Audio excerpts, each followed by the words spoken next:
quickly move to Madam Adiza Ibrahim to speak to us, and then we shall have some fun after that. Ladies and gentlemen, let's welcome Adiza Ibrahim. Success. Another strong woman. Yeah. This is for my ladies in the house. The man I'm hustle to see the dollar bill. Me pa mo tron, me my baby be me how. Let me wrap it around.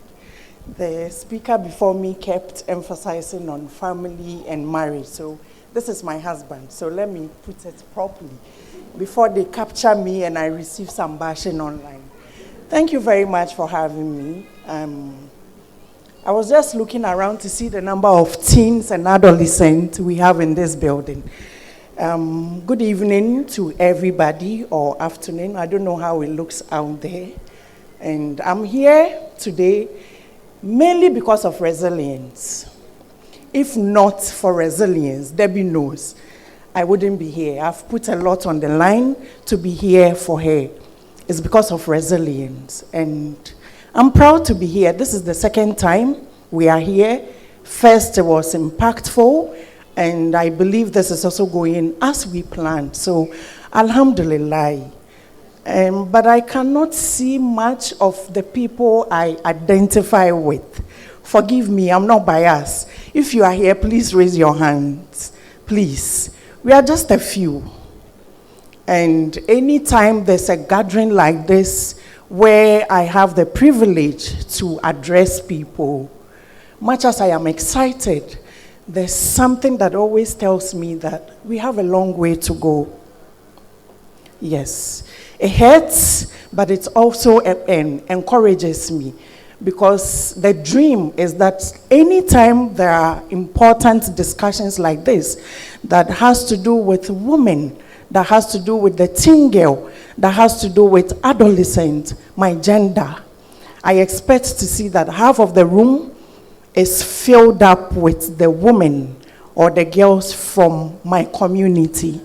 And I'm talking the Zango community, I am talking the Muslim community, I am talking the Muslima, because we are doing well, but there's still a gap.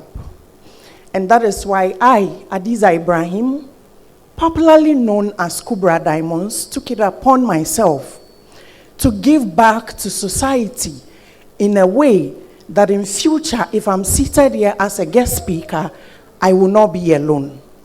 If we are 10, 3 of us or 4 of us will be from the Muslim community. We have the potential. We are very powerful. But the support hasn't been there. These days, we talk about it, there's a lot of advocacy going on because we want to see a lot of us here. I decided to dare to be different, like the theme has and my topic has, because from the time I started getting into the limelight, I realized that the request that comes in every time, you are there. How come I am a Muslim girl? How come I am a Muslim woman? I am married just like you. I am educated just like you. I have my certificate up to a master's degree, and I'm even pursuing other courses. But it is not as easy as it is, as you make it seem. But believe you me, it all starts with you. You've got to dare to be different. You've got to dare, or you've got to know what you are made of. That is how it begins. I don't want anybody to just look at me and just point at me and say, oh, Ntafo no, Zongo girl no. I'm speaking how Chi, the girl from the Zongo community. Oh, this one, they are Zongo people. That's how they used to refer to us. I wanted people to always identify me with some unique qualities. And that quality is intentionality, phenomenon, excellence, career, thriving career. If it is on education level, a higher level of education. Because with everything that I juggle, I'm still pursuing LLB and I'm in my final year. Last year we sat here and I told you that, thank you, I had just enrolled, but I am in my final year. Yes, and I am a mother of 3. and I manage the biggest consumer conglomerate in Ghana. And I do social activism because I know there's a gap. I have dared to be different. I have decided that the pedestal on which I am, I will not be there alone, because when I look back or I stand in the room, I don't see the number of Muslim women or young girls that I see. And it breaks my heart. So how do you dare to be different? Identify your unique qualities. You need to know from the word go who you are. You would want to grow up to become a journalist. How do you harness it? You would want to become an accountant. How do you begin? Who are you? Where are you? Who parents? Where do you come from? Sorry. Who are your parents? How is your family background? What's your education level? Where do you live? So you need to identify all these things, and you need to sit yourself down and start harnessing it. In order for you to dare to be different, sometimes you need to speak to yourself. Do you want to be known or to be seen or to be heard as just the ordinary girl or the ordinary woman? When your name is mentioned, it is not a competition.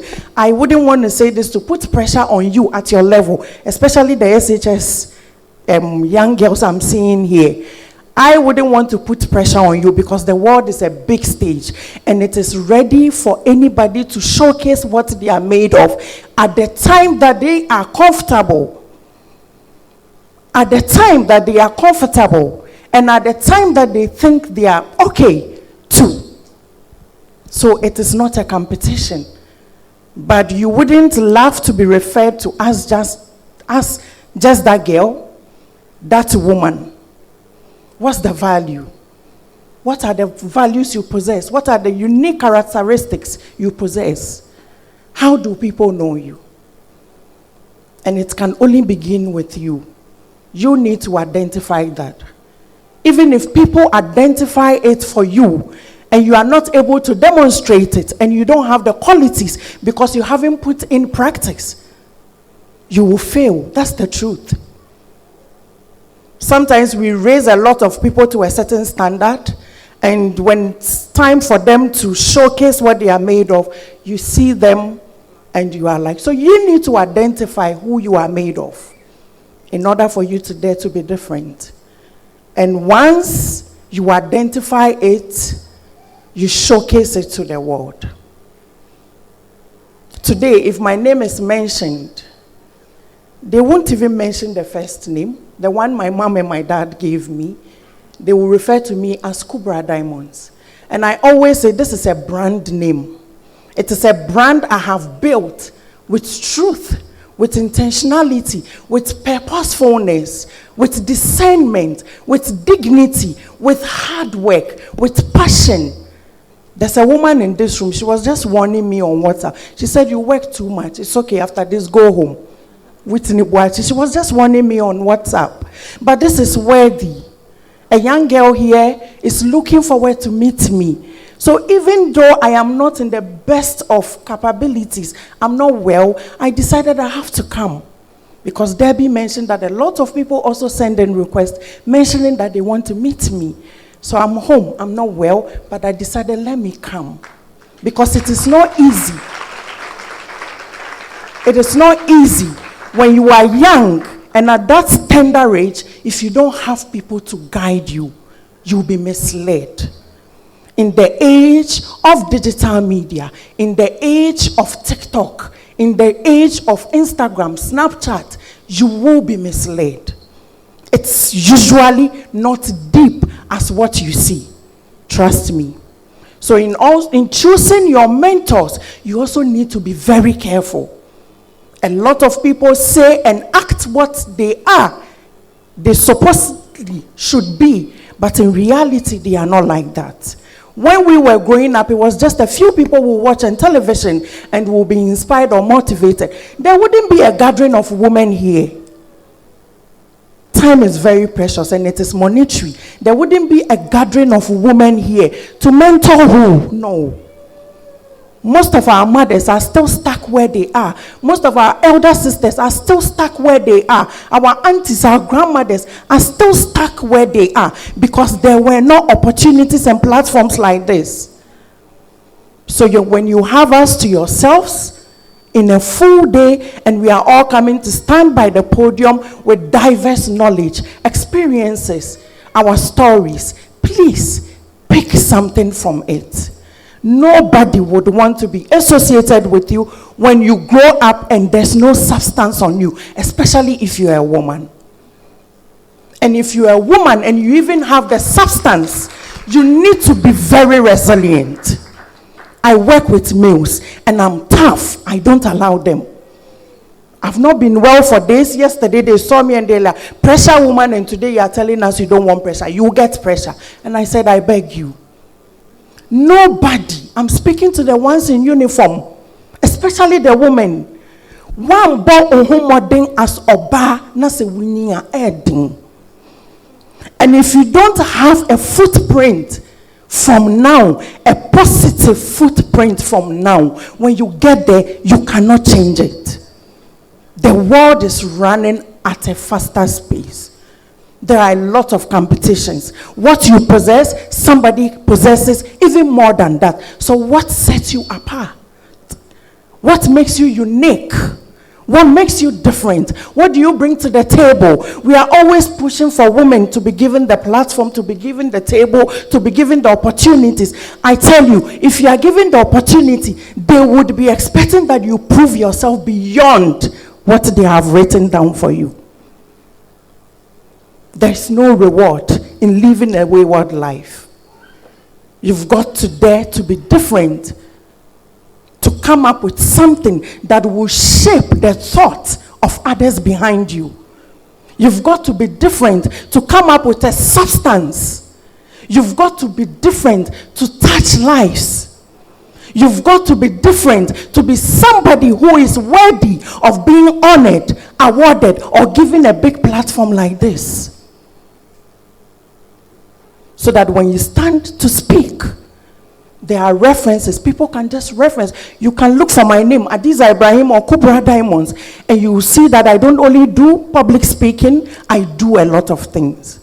I work for somebody from 8 a.m. to 5 p.m. I run my own side businesses. I do social activism. I do humanitarian work. I do advocacies. I mentor people. I am a mother.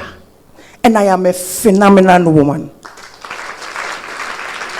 And this is not beyond any one of us here if you are not there already. It is never beyond you. You can become more than I am, and all the people who have mounted the podium to speak to you. But you have to dare to be different. Manage your life. Be conscious about your life. Be intentional about your life. So that when they mention your name, some unique qualities will be associated with your name. I'm happy to be here once again. I am not too fit. I cannot speak so much. I believe that you've been touched. And I believe that the young girls in this room are going home with the notion that they have to dare to be different in a positive way, in a phenomenal way, in an intentional way, in a discerning way. Because on your way to life's journey, if you don't have all these at the back of your mind as your core values, you may step on toes. You may be attacked. You may be shamed. You may find yourself in positions that is beyond you. And when you find yourself in such situations, it is not all rosy as you think. I stand before you, but I also have my dark days. Dark days as this. And when I say dark days, I also have my dark days. So you need these personal core values. Resilience, we begin with daring to be different. Discernment, intentionality, passion, amongst others. And that is the way, together with you and I and the ones coming after us, we can make the world a better place, and we can have a lot of women on the table to change a lot of lives and touch lives or impact lives. Thank you very much.